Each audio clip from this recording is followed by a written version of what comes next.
Kita sebagai Gen Z, kita tidak mungkin bisa lepas dari perangkat digital. Bagaimana tidak, kita tentu sangat bergantung pada teknologi karena semua aspek di kehidupan yang kita jalani itu sudah bergantung atau sudah mencakup pada ruang digital atau teknologi. Contohnya untuk kita menyelesaikan tugas dan sarana untuk mencari pekerjaan. Namun, apakah kita sudah bijak dan pandai dalam menggunakan dan mengetahui terkait dengan ruang digital ini? Sebelumnya, halo semuanya, nama saya Muhammad Sultan Dafa Aulia. Saya dari kelas 10 dari sekolah SMA Lab School Kaizen. Para hadirin sekalian, saya mengajak para hadirin untuk menyimak penjelasan sebuah isi penjelasan buku yang saya dapat beberapa waktu lalu, di mana Judul buku yang saya dapatkan itu adalah Remaja Cakap Digital, Panduan Menjadi Gen Z yang Lihai dalam Bermedia Digital. Di buku yang saya pilih dari salah satu website terpercaya terkait tentang isu literasi digital, buku ini terbagi menjadi beberapa poin atau bagian untuk dijelaskannya terkait tentang apa saja isi dari buku ini. Silakan simak penjelasannya. Jadi, Gen Z itu adalah generasi yang pastinya tidak asing dengan keberadaan internet seperti masa COVID-19 yang lalu. Secara tidak langsung kita beradaptasi dengan kehidupan digital untuk mengerjakan atau melakukan kehidupan kita sehari-hari, seperti kita untuk mengerjakan tugas sekolah, melakukan pekerjaan, dan lain-lain. Karena dianggap Gen Z itu lahir di era perkembangan digital, para Gen Z itu dipandang sangat berbakat dan mengerti betul tentang teknologi. Padahal nyatanya masih banyak para remaja yang belum mengerti betul atau masih memiliki keterbatasan akan kepunyaannya terhadap teknologi. Literasi secara bahasa itu merupakan kemampuan seseorang untuk membaca, menulis, dan memahami suatu bacaan. Seiring perkembangannya zaman, selain di bidang buku, ruang untuk membaca itu sudah berkembang hingga ke lini digital. Jadi teknologi digital itu sangat bisa untuk kita menjadikan tempat literasi atau membaca. Mulai dari kita untuk mencari informasi terkini, mencari hiburan atau edukasi, untuk mencari sarana belajar atau bekerja, dan bahkan membaca suatu buku atau karya tulis seseorang tanpa kita membeli atau melihat secara langsung. Karena cara kita untuk mendapatkan suatu informasi itu semakin beragam, maka istilah literasi dipinjam untuk menjelaskan kemampuan memahami berbagai macam konten di media massa. Kemampuan ini disebut dengan literasi media. Bila kita mengingat masa lalu, para manusia itu hanya bisa menjadi pembaca pasif karena media informasi yang masih terbatas dan pembuatannya yang begitu mahal atau ribet. Kita hanya cukup menikmatinya saja. Namun sekarang, dengan berkembangnya latar informasi digital, kita bisa menikmati dan mencarinya kapanpun dan dimanapun, atau bahkan kita bisa menciptakannya secara langsung. Salah satu hal penting dan utama dalam mengakses media digital itu adalah perangkat digital itu sendiri. Tanpa perangkat, kita tidak akan bisa mengakses berbagai fasilitas teknologi di dunia maya. Jika kita bedah, supaya perangkat digital itu berfungsi dengan baik dan bekerja dengan baik, itu diperlukannya 3 komponen, yaitu ada perangkat keras atau disebut hardware, perangkat lunak atau disebut software, dan pengguna atau user atau disebut brainware. Bila tidak ada salah satu dari unsur tersebut, maka penggunaan perangkat digital itu akan menjadi tidak stabil. Selain kita menggunakan perangkat digital untuk mengelola dan mencari informasi, kita bisa memanfaatkannya untuk hiburan, seperti kita untuk bermain game. Ada salah satu aplikasi yang sangat berguna atau bermanfaat bagi pengguna perangkat digital, itu namanya adalah Google.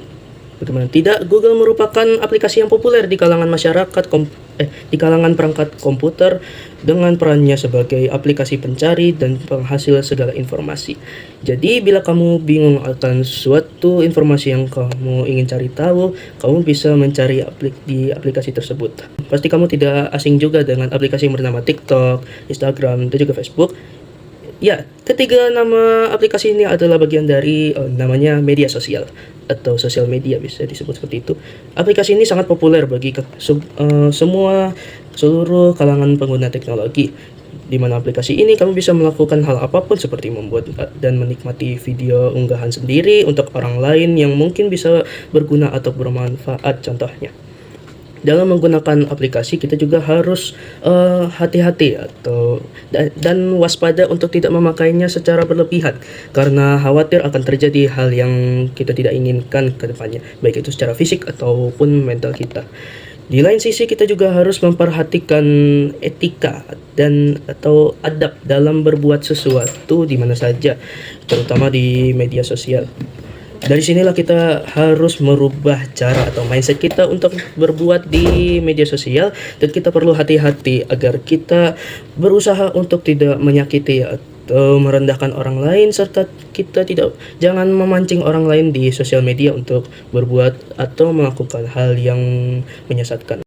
Terdapat juga tips-tips di dalam kita untuk beretika dalam kita berinternet. Yang pertama, gunakan referensi dari situs yang terpercaya. Yang kedua, penggunaan huruf dan bahasa yang baik dan tepat. Yang ketiga, waspada terhadap hoax atau berita palsu. Yang keempat, menggunakan internet dengan cerdas, kreatif, dan produktif. Yang kelima, hindari kata-kata yang mengandung kebencian. Yang keenam, hindari mengumbar data pribadi kita atau privasi.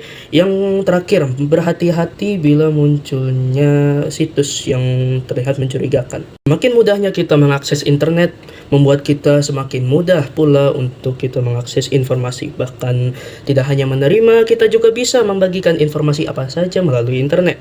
Namun, terlalu banyak informasi juga sebenarnya tidak baik juga untuk pengguna, karena bisa saja terdapat hoax atau berita palsu, sehingga kita juga harus lebih waspada dan berhati-hati. Serta kita harus bisa dan dapat mengidentifikasi mana yang palsu atau tidak dalam kita menyerap informasi. Selain segala ancaman teknologi yang ada, yang paling berbahaya dan yang harus kita hindari itu salah satunya selain kita bermain game atau hal buruk lainnya itu adalah pornografi. Sampai di sini kita sudah tahu bahwasanya internet itu akan menimbulkan manfaat dan potensi yang besar. Namun di balik itu juga terdapat ancaman besar, yaitu ancaman kejahatan digital. Tak hanya dari lini penipuan, terdapat juga ancaman dari orang asing untuk peretasan atau pencurian data pribadi, pencemaran nama baik, hingga kejahatan seksual yang dapat mengancam pengguna. Untuk menghindari hal semacam itu terjadi, hal pertama yang dapat kita lakukan itu bisa dengan mengamankan perangkat digital kita dari orang asing. Mulai dari kita membuat password dan lock screen pada perangkat, hindari aplikasi yang sekiranya mencurigakan dan tidak pantas, hingga tidak sembarangan untuk membagi data privasi pribadi kita kepada orang lain bila dimintai orang asing untuk semacam penipuan berupa transaksi atau perjanjian palsu. Apapun yang kita unggah di dalam perangkat kita secara tak langsung akan menjadi jejak rekam digital kita sendiri dan tidak bisa terhapus secara total. Untuk itu, daripada kita meninggalkan jejak negatif, lebih baik kita meninggalkan jejak-jejak yang positif.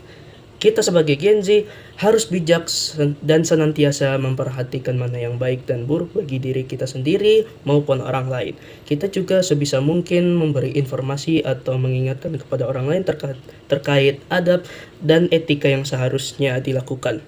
Selain dari itu, kita juga harus bisa bekerja sama dan bersatu dalam menciptakan dunia digital yang aman. Maka dari itu, yuk kita ciptakan dunia digital yang nyaman dan tentram serta damai agar kita bisa menjelajahi potensi dunia digital kita dengan optimal. Terima kasih atas perhatiannya. Mohon maaf bila saya ada kekurangan atau kesalahan kata. Saya diri pribadi masih manusia biasa. Sesungguhnya kebenaran itu hanya milik Tuhan semata. Wabillahi taufik wal hidayah. Wassalamualaikum warahmatullahi wabarakatuh. Dadah.